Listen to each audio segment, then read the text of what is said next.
First and foremost, we're a Shukokai karate club. So within that club, it's split into three strains. So the first strain we look at is the Shukokai karate element, which involves performance kata and sport karate, or kumite as it's known. The second strain is looking at a more classical approach to karate on the Ryukyu Kempo side.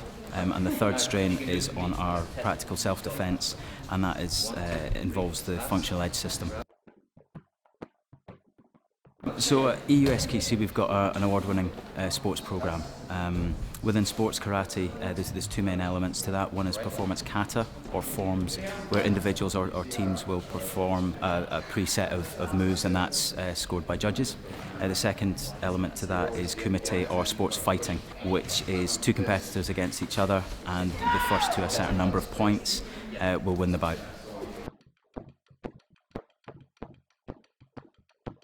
So Ryukyu Kempo is a generic term that covers all of the martial arts, especially the unarmed combat of the Ryukyu Kingdom, the old Ryukyu Kingdom, which is a group of islands south of Japan, the biggest one of which is Okinawa, which is where karate is usually described as coming from.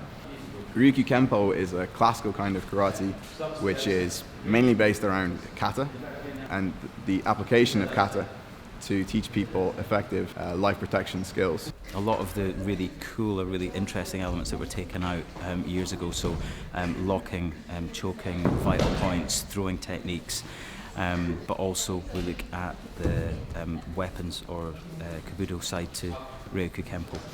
So what do we do when we get a bow staff in our hand, or some nunchucks or something like that, which is a lot of fun, but is very, very practical at the same time.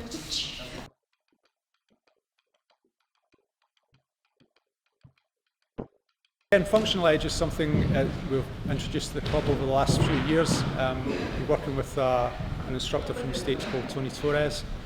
Functional edge is a practical self-defense system. It's based on flinch responses and basic ways that people use their human body and the way they react in situations of stress or when under attack. The basics of it as a self-defense system can be taught in a very short time, in an hour or two, and then develop from there. So it's something that can be taught to complete novices and give them a sort of practical way of defending themselves in situations of where they're under attack.